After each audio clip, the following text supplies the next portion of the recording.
Mithila minority dental college and hospital, Ekmi Ghat, Darbhanga. Mithilanchal में दांत, मुंह और जबड़े के रोग का इलाज एक ही छत के नीचे। अधिक जानकारी के लिए जल्द संपर्क करें Mithila minority dental college and hospital. 4 नवंबर 2022 को होगा अंतिम रूप से मतदान केंद्रों के अनुमोदित सूची का प्रकाशन। यातायात थाना ने नो पार्किंग में लगाए गए मोटरसाइकिल वाहनों के टायरों का खोला हवा। डीएम व एसएसपी ने किया ईवीएम वेयर हाउस का निरीक्षण। वरीय पुलिस अधीक्षक का लगा जनता दरबार, कई फरियादियों ने अपनी समस्याओं को लेकर लगाई गुहार। दरभंगा डीएमसीएच के ऑर्थो और सर्जरी विभाग के मरीजों को काफी दिन से हो रहा इलाज परिजन बना रहे हैं खाना शेड के नीचे। ललित नारायण मिथिला विश्वविद्यालय की 13 सदस्यीय एनएसएस टीम रंग हजारीबाग के लिए रवाना। कुल सचिव ने हरी झंडी दिखाकर किया प्रोत्साहित। 4 नवंबर 2022 को होगा अंतिम रूप से मतदान केंद्रों के अनुमोदित सूची का प्रकाशन। जिला निर्वाचन पदाधिकारी सह जिला दंडाधिकारी राजीव रोशन द्वारा आदेश निर्गत करते हुए कहा कि राज्य निर्वाचन आयोग बिहार द्वारा आगामी नगरपालिका आम निर्वाचन 2022 के निमित्त मतदान केंद्र की स्थापना के संबंध में विस्तृत दिशा निर्देश संसूचित किया गया है।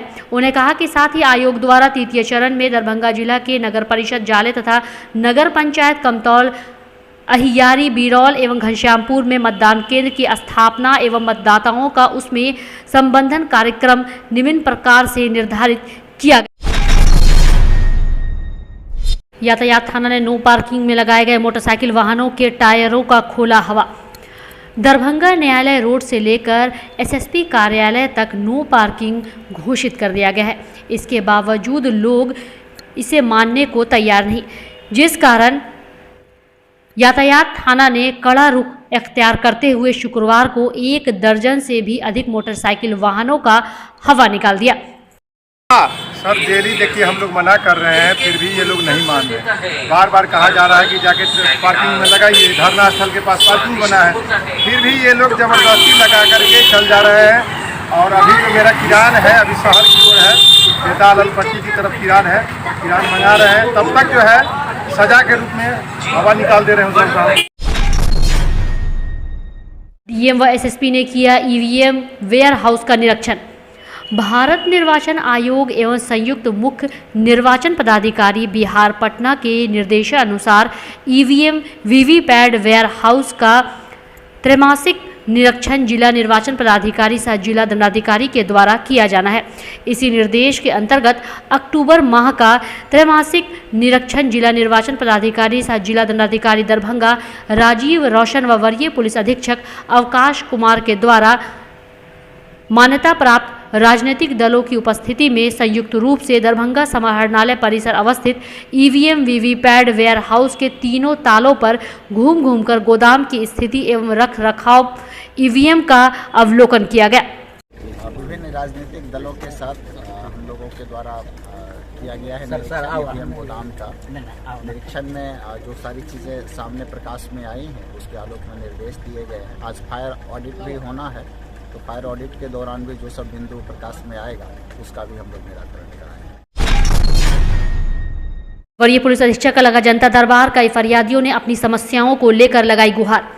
प्रत्येक शुक्रवार की तरह इस शुक्रवार को भी दरभंगा के वरीय पुलिस अधीक्षक अवकाश कुमार का जनता दरबार लगा।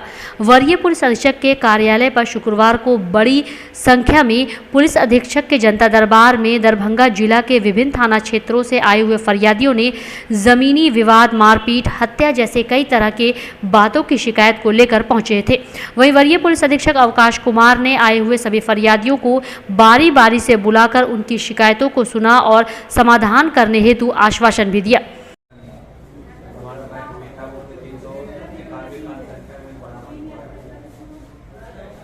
यूनिवर्सिटी थाना में है। क्या घटना घटी है? घटा है वही हत्या कर दिया। आज 4 साल से 1 साल वो लोग जेल में रहा, यहाँ बेल नहीं हुआ, हाईकोर्ट से बेल हुआ। बेल होकर के आया किसका हत्या हुआ? हमारे बेटा को ललन कुमार। कब हुआ था? रमन को। कब हत्या हुआ था? ये 18 को। दरभंगा डीएमसीएच के ऑर्थो और सर्जरी विभाग के मरीजों को काफ़ी दिन से हो रहा इलाज परिजन बना रहे हैं खाना सेट के नीचे। दरभंगा डीएमसीएच के ऑर्थोपेडिक और सर्जरी विभाग के मरीजों के लिए एक सेट बनाया गया है जहां उनके परिजन खाना बना सकें। कहा जाता है कि यहां मरीजों को 2 महीने तक इंतजार करना पड़ता है। हालांकि ऑपरेशन नहीं होने के कारण कई मरीज के परिजनों को अब यहाँ ही आशियाना बनाना पड़ा है, जिस वजह से यहाँ के मरीज यहीं खाना बनाते हैं परिजनों और आसपास के आने वाले लोगों के लिए। बढ़ गया होगा बहुत। कि डीएमसीएच में क्या लग रहा है आपको? इलाज करना ठीक है, नहीं है, क्या दिक्कत? इलाज तो बोला जो अभी हो जाएगा, ऑपरेशन अभी तक नहीं हुआ। ललित नारायण मिथिला विश्वविद्यालय की 13 सदस्यीय पीआरटी एनएसएस टीम हजारीबाग के लिए रवाना। ललित नारायण मिथिला विश्वविद्यालय के समन्वयक एनएसएस के बैठा जी के द्वारा एक 13 सदस्यीय टीम बनाई गई, जिन्हें हजारीबाग में होने वाले मैच एवं पीआरटी में शामिल किया जाएगा। इसके बाद गणतंत्र दिवस के अवसर पर इन लोगों को पुरस्कृत भी किया जाएगा। ललित नारायण मिथिला विश्वविद्यालय के एनएसएस की तरफ से हमारे जो समन्वयक हैं श्री बैठा जी, उन्होंने बड़ी मेहनत से पूरे विश्वविद्यालय से 13 सदस्यीय टीम का चयनित किया है, जो बिहार और झारखंड के लिए पीआरटी कैंप हो रहा है हजारीबाग में, अर्थात 26 जनवरी 2023 के जो गणतंत्र दिवस होगा उसमें जो भागीदार होंगे, परेड में हिस्सा लेंगे, उसका चयन किया जाएगा। तो उसमें मिथिला विश्वविद्यालय के बहुत ही कर्मठ जो हमारे एनएसएस वॉलंटियर हैं उनको भेजा जा रहा है।